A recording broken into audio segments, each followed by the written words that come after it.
Okay ကျွန်တော်ခုဆက်ပြီးကြည့်မှာဒါဒီ Linux command တွေနဲ့ပတ်သက်ပြီးတော့ဗောနော်ဘယ်လိုအကူအညီရရုံလဲခုကတော့ရှင်းပါတယ်တကယ်တော့ကျွန်တော်မှာဒီ AI နေမှာအများကြီးဗျာဒါပေမဲ့လွယ်ကူကိုလက်ရှိနေတဲ့ terminal မှာပဲ information တွေအလွယ်တကူရှာမယ်ဆိုလို့ရှိရင်ရှာလို့ရတဲ့နေလေးတွေရှိတယ်ရှေ့မှာလည်းကျွန်တော်သုံးသွားရပါတော့ဘာလို့ဆိုတော့ menu ရပါတော့ man page ရ ls ကိုတွားကြည့်မယ် man ls ဒါတော့ဒီ command ကို provide လုပ်တဲ့လူကဒီ document တွေဒီ information တွေပေးထားမှကြည့်လို့ရပါတော့ချို့ဟာတွေကရှိမှာမဟုတ်ဘူးဒါသူ့ရဲ့ man page ကိုတွားကြည့်လိုက်ရင်ဒါမျိုးလေးတွေတွေ့ရမှာပေါ့နော်ဒါ man page ကတော့ကျွန်တော်ကြည့်နေကြဟုတ်ပြီအဲ့ပြီးကျွန်တော်နောက်တစ်ခုတွားကြည့်မယ် quick နဲ့ထွက်လာမယ် Q နဲ့ဟိုက info ဒီကောင်းရဲ့ information တွေကြည့်မယ် ls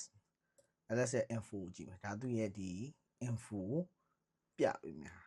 ပြီးတော့နောက်တစ်ခုကကြာတော့ကျွန်တော်က ls data hub သူကလည်းသူပေါ့နော်နည်းနည်းလေးတော့ပြတဲ့ပုံစံလေးကိုကြွယ်တယ်ဒါမှကျွန်တော် information တွေကြည့်လို့ရငါဘယ် command ရိုက်ချင်တာလဲငါဘာလုပ်ချင်တာလဲတခါကျကိုဒီ command ကိုရိုက်တော့ရိုက်ဖူးတယ်ဒီ flag တွေဒီ option တွေနဲ့တွဲတော့သုံးဘူးဒါပေမဲ့နည်းနည်းမေ့သွားတယ်ဆိုကျွန်တော်ဒီ man page ပဲဖြစ်ဖြစ်ဒီ hub ပဲဖြစ်ဖြစ်ခေါ်ပြီးကြည့်လိုက်လို့ရှိရင်ပြန်ပြီးတော့ memorize ဖြစ်လို့ရတယ်ရမယ်နော်ဒါလေးလည်းတစ်ချက်ဆန်းကြည့်သင့်တယ်